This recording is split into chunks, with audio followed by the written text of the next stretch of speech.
കത്തിസ്മ 13 ഭാഗം 1, സങ്കീർത്തനങ്ങൾ 92 തൊട്ട് 94 വരെ. സങ്കീർത്തനം 92 ശബത്ത് നാൾക്കുള്ള ഒരു ഗീതം. ശബത്ത് നാൾക്കുള്ള ഒരു ഗീതം, ഒരു സങ്കീർത്തനം. സങ്കീർത്തനം 92. യഹോവയ്ക്ക് സ്തോത്രം ചെയ്യുന്നതും അത്യുന്നതനായുള്ളവയെ നിന്റെ നാമത്തെ കീർത്തിക്കുന്നതും പട്ടുകമ്പിയുള്ള വാദിത്രം കൊണ്ടും വീണ കൊണ്ടും ഗംഭീര സ്വരമുള്ള കിന്നരം കൊണ്ടും രാവിലെ നിന്റെ ദയയെയും രാത്രിത്തോറും നിന്റെ വിശ്വസ്തതയെയും വർണ്ണിക്കുന്നത് നല്ലത്. യഹോവേ, നിന്റെ പ്രവൃത്തി കൊണ്ട് നീ എന്നെ സന്തോഷിപ്പിക്കുന്നു. ഞാൻ നിന്റെ കൈകളുടെ പ്രവൃത്തികളെ കുറിച്ച് ഘോഷിച്ചുല്ലസിക്കുന്നു. യഹോവേ, നിന്റെ പ്രവൃത്തികൾ എത്ര വലിയവയാകുന്നു! നിന്റെ വിചാരങ്ങൾ അത്യന്തം അഗാധമായവ തന്നെ. മൃഗപ്രായനായ മനുഷ്യനെ അറിയുന്നില്ല, മൂഢൻ അത് ഗ്രഹിക്കുന്നതുമില്ല. ദുഷ്ടന്മാർ പുല്ലുപോലെ മുളയ്ക്കുന്നതും നീതികേട് പ്രവർത്തിക്കുന്നവരൊക്കെയും തഴയ്ക്കുന്നതും എന്നേക്കും നശിച്ചു പോകേണ്ടവനാകുന്നു. നീയോ യഹോവേ എന്നേക്കും അത്യുന്നതനാകുന്നു.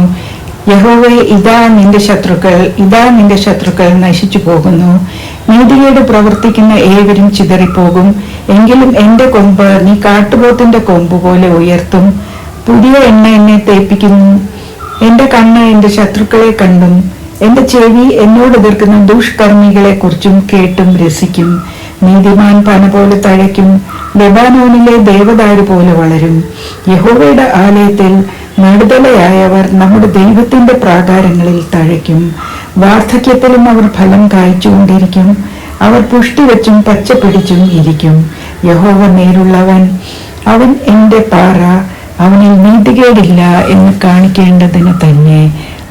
സങ്കീർത്തനം 93. യഹോവ വാഴുന്നു, അവൻ മഹിമ ധരിച്ചിരിക്കുന്നു.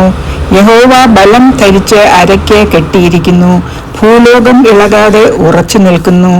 നിന്റെ സിംഹാസനം പുരാതനമേ സ്ഥിരമായിരിക്കുന്നു. നീ അനാദിയായുള്ളവൻ തന്നെ.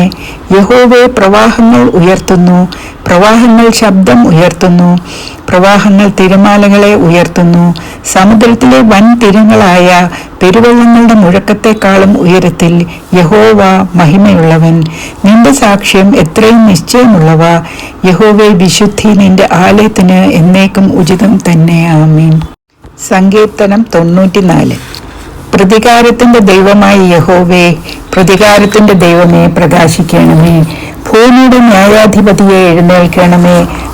ഢംബികൾക്ക് നീ പ്രതികാരം ചെയ്യണമേ. യഹോവേ, ദുഷ്ടന്മാർ എത്രത്തോളം ഘോഷിച്ചുല്ലസിക്കും. അവർ ശകാരിച്ച് ധാർഷ്ട്യം സംസാരിക്കുന്നു. നീതികേട് പ്രവർത്തിക്കുന്ന ഏവരും വമ്പ് പറയുന്നു.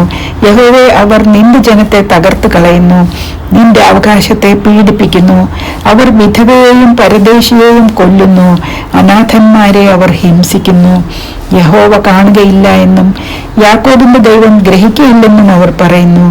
ജനത്തിൽ മൃഗപ്രായരായവരെ ചിന്തിച്ചുകൊള്ളുവിൻ. ഭോഷന്മാരെ, നിങ്ങൾക്ക് എപ്പോൾ ബുദ്ധി വരും? ചെവിയെ നട്ടവൻ കേൾക്കില്ലയോ? കണ്ണിനെ നിർമ്മിച്ചവൻ കാണുകയില്ലയോ?